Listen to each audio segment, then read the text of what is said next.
ரொம்பவே சூப்பரான எக்ஸ்ட்ரானரியான எபிசோட் வந்திருக்குன்னே சொல்லலாம். மிஸ் பண்ணாம ஃபுல்லோடையும் கேளுங்க. என்ன காரணம் தெரியல விசியம் சுத்தமா போ மாட்டேங்குது. பார்க்குறலாம் லைக் பண்ணி பார்த்தீங்கன்னா, நான் கொஞ்சம் பேச வந்து முட்டிட்டா இருக்கும். ப்ளீஸ் சப்போர்ட் பண்ணுங்க ஃப்ரெண்ட்ஸ். தனா கிட்ட நடந்ததெல்லாம் வந்து சொல்றாங்க. மாயா அடுத்தது வந்து புவனேஸ்வரோட திட்டத்த எல்லாத்தையும் சொன்னோனே, இந்த அளவு வந்துட்டாளா?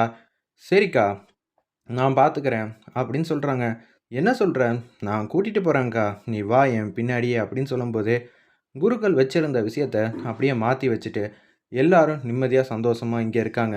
இவ்வளோ தூரம் செஞ்சவ அங்கே இருக்கால்ல, பார்த்துக்கலான்னு சொல்லிட்டு தனா மாட்டுக்கும் ஃபஸ்ட்டு வந்து வீட்டுக்குள்ளே வந்து போகிறாங்க. புவனேஸ்வரி வீட்டுக்குள்ளே யாரோ ஒருத்தவங்க ஏதோ ஜூஸ் எடுத்துகிட்டு வராங்க. அதை மாற்றி நம்ம தனா வந்து வச்சிடுறாங்க. உடனே என்ன ஆச்சு தனா, நீ எதுக்காக மாற்றி வச்ச? இருக்கா, உனக்கு சொன்னால் புரியாது. உன்ன மாதிரிலாம் என்னால் எப்போ பார்த்தாலும் ஐயோ பாவம்லாம் பார்த்துட்டு இருக்க முடியாது. நம்ம யாருங்கிற விஷயத்த காட்டினாதான் இவெல்லாம் கொஞ்சம் திருந்துவா. ஏதோ ஒரு விஷயம் மட்டும் பண்ணியிருக்கேன்னு தெரியுதுன்னு அப்படியே புவனேஸ்வரியை பார்த்துக்கிட்டே இருக்காங்க. வெளியில் வந்து சத்தம் கேட்கக்கூடாதுன்னு சொல்லிட்டு ஏகப்பட்ட பேரை வந்து அப்படியே ட்ரம்ஸ் எல்லாம் வந்து வாசிக்க சொல்கிறாங்க. புவனேஸ்வரி வீட்டுக்கு எதிர்த்தாப்புல இவங்க மாட்டுக்கு அந்த ஜூஸை வந்து சாப்பிட்டு முடிச்சிடுறாங்க புவனேஸ்வரி. அப்போன்னு பார்த்து அவங்களுக்கு என்னமோ மாதிரி இருக்குது. அவங்க எந்திரிக்கலான்னு பார்க்குறாங்க. ஆனால் எந்திரிக்க முடியல. கஷ்டப்பட்டு எந்திரிக்கலான்னு இருக்கிறப்ப நம்ம தனாவும் மாயாவும் அதிரடியாக வீட்டுக்குள்ளே வந்துட்டு கதவை தாப்பா போடுறாங்க. தனா வந்து வேகமாக ஒரு அடியை போட்டு உட்கார வைக்கிறாங்க. என்னடி ஒவ்வொரு வாட்டியும் உன்னை பார்த்து ஐயோ பாவம்னு வந்து விடுவேன்னு நினச்சியா? நான் ஒன்றும் மாயா கிடையாது. என்னை பற்றி உனக்கு ஆல்ரெடி தெரியும். நான் ஒரு முடிவு எடுத்துட்டேன்னா என் பேச்சை நானே கேட்க மாட்டேன்னு.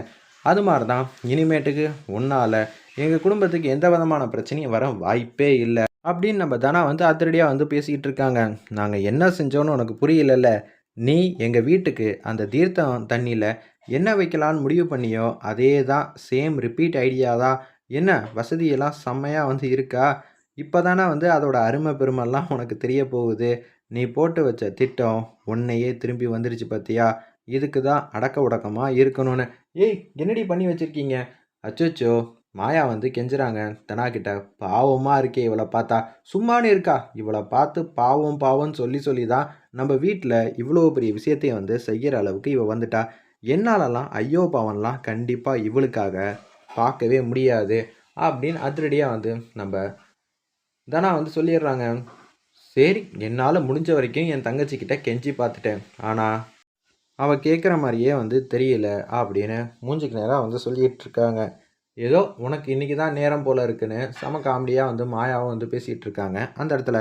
அப்போன்னு பார்த்து சரி, இவளை பார்த்தா ஐயோ பாவம் தான் இருக்குது. அந்த டப்பாவை தூக்கி அவகிட்ட தூக்கி போடு. அவள் பொழைச்சிட்டு போட்டோம். சும்மானே இருக்கா? எனக்கு தெரியுங்க்கா இவளுக்கு எப்போ கொடுக்கணும்னு. கொஞ்ச நேரம் அமைதியாரு. இந்த அளவுக்கு வந்து யோசிச்சால நம்ம எல்லாரும் நல்லா இருக்கணும்னு. இவன் நல்லா இருக்கிறதா பார்த்து ரசிக்கணும் அப்படின்னு சொல்லிட்டு தனா வந்து மாசா சோஃபாவில் வந்து உட்காந்துட்டு இருக்காங்க. நீ இன்னும் இது மாதிரி யோசிக்க யோசிக்க எனக்கு இப்படி தான் வந்து தோணுது.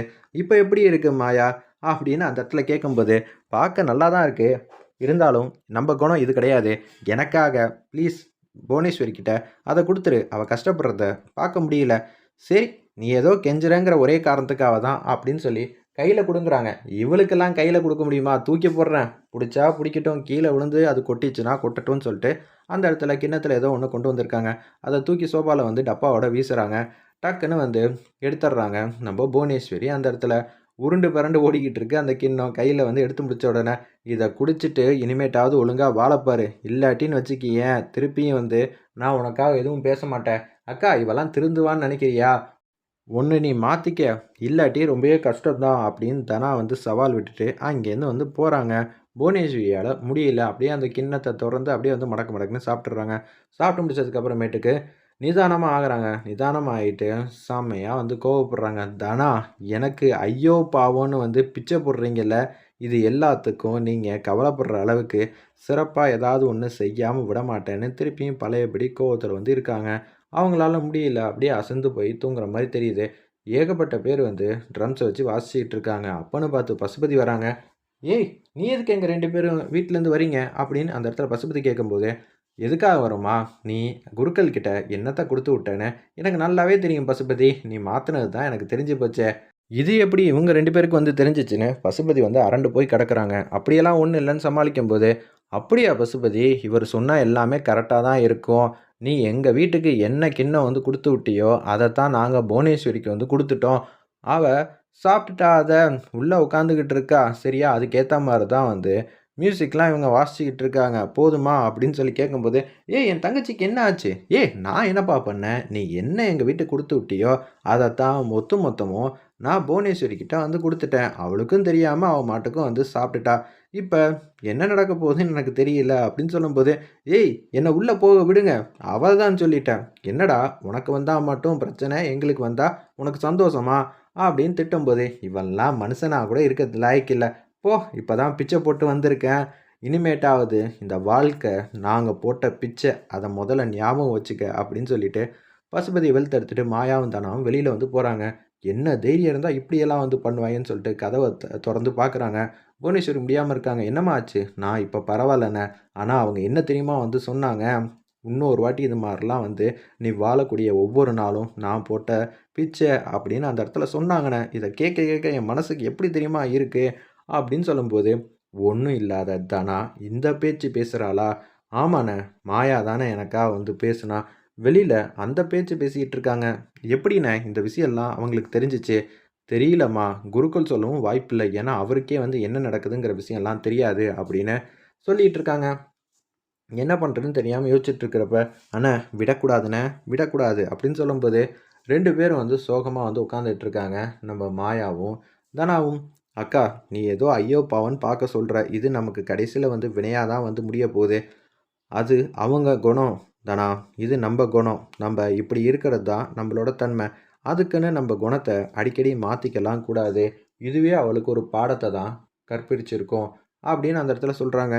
"சரி தனா, என்னமோ நம்ப வந்து செஞ்சுட்டோம். வா போலான்னு" சொல்லிட்டு அப்படியே வீட்டுக்கு வந்து வராங்க. வீட்டுக்கு வந்த உடனே இந்த விஷயத்தெல்லாம் வந்து சொல்லி சந்தோஷமா வந்து சிரிச்சுக்கிட்டு இருக்காங்க. ஒட்டுமொத்த குடும்பமும். "சரி கொஞ்சம் ஜாக்கிரதையாவும் கவனமா இருங்க" அப்பன்னு பார்த்து காக்காக்கு வந்து சாப்பாடு வைக்கலான்னு சொல்லிட்டு எல்லாரும் வந்து பேர பசங்க எல்லாரும் வந்து வைக்கிறாங்க மாடியில.